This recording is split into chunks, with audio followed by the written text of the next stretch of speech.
안녕하세요. 아바다입니다. 오늘은 강산난원의 황금호접란을 영상에 담아 보겠습니다.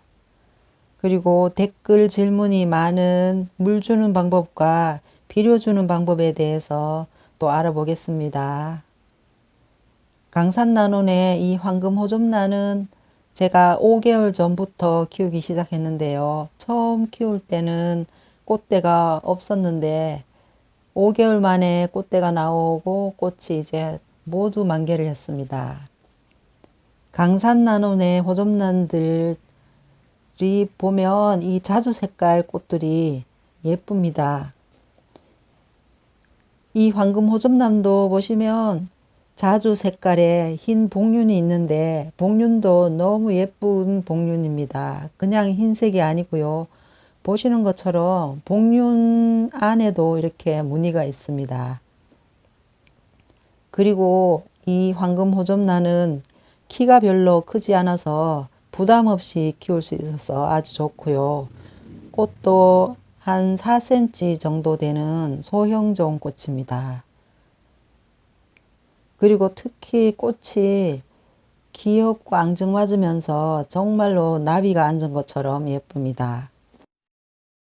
이 강산난원의 황금호접란은 올해 처음 꽃을 피운 것입니다. 처음이지만 모두 다 쌍꽃대가 나와서 각각 12송의 꽃을 피웠습니다. 꽃이 아주 풍성하게 많이 달리는 품종은 아닌 것 같은데요. 그래도 건강해지고 영양 상태가 좋아지면 꽃을 조금 더 많이 달 가능성도 있습니다.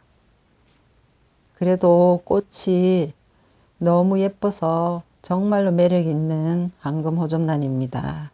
이 황금호접란은 해그린 TV님이 지금까지도 아마 판매하실 거예요. 거기 문의해 보시면 구입하실 수 있습니다.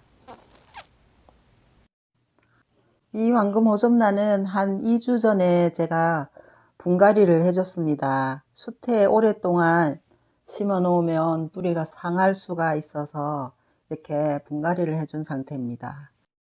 물 주는 방법입니다. 이 정도 화분에 굵은 바크에 사용하면 4일에서 5일에 한 번씩 물을 주고 있습니다.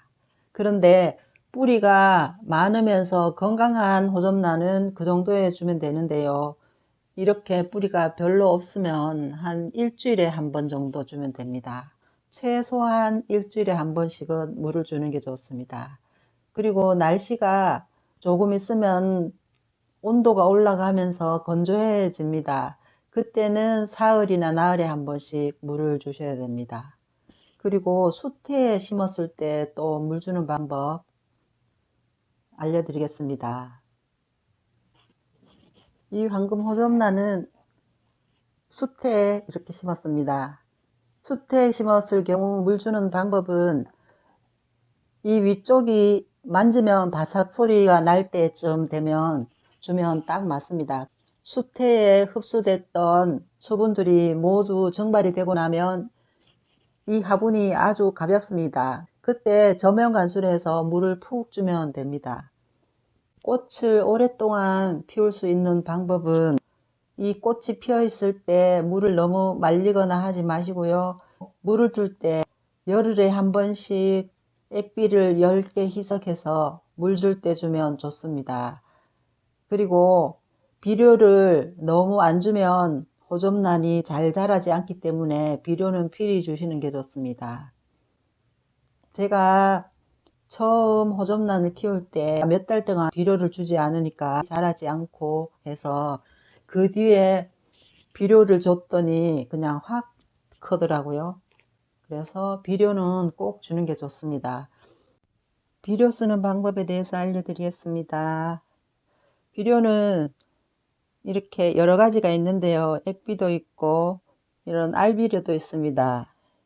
이 알비료는 1년에 2번 정도 줘서 쓰기가 편한데요. 이런 바크에 심었을 경우에는 여기에 알비료를 주면 바크 사이로 들어가서 뿌리에 닿아서 뿌리가 상할 수가 있습니다.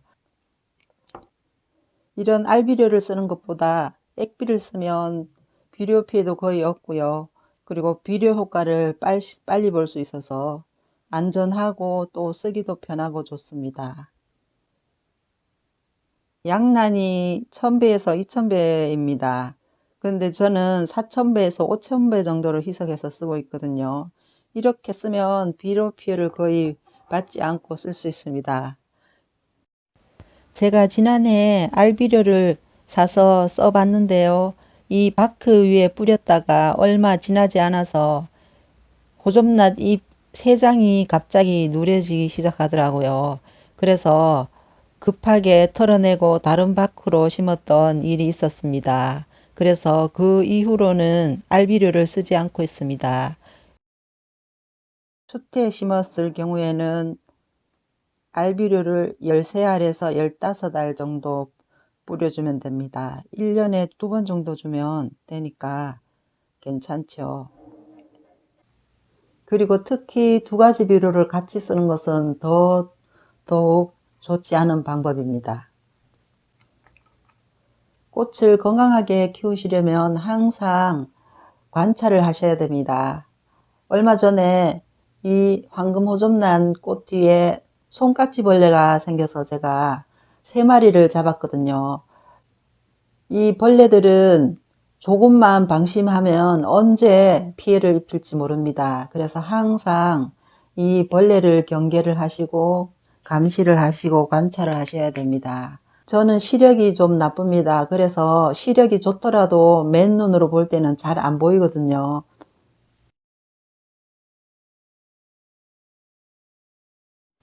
벌레들은 눈에 잘 보이지 않는데 숨어 있습니다. 이런 곳에 숨어 있든지 안 그러면 요 잎과 잎 사이에 숨어 있든지 아니면 꽃 뒤 이런 데 숨어 있습니다. 그래서 맨눈으로 보기 힘들 때는 이런 큰 돋보기를 사서 보시면 아주 잘 보입니다. 그래서 저는 이걸 항상 호접란 키우는 옆에 두고 보고 있거든요. 여러분들도 이걸 하나 사셔서 자주 관찰하셔서 벌레가 한두 마리 있을 때는 제거를 하면 완전히 없어지는데 여러 마리 퍼지면 방제하기가 아주 힘듭니다. 그래서 한두 마리 보일 때 얼른 방제를 해주는 게 아주 제일 좋습니다. 오늘은 강산난원의 예쁜 황금호접란 영상에 담아 봤습니다. 지금까지 아바다였습니다. 모든 분들 감사합니다.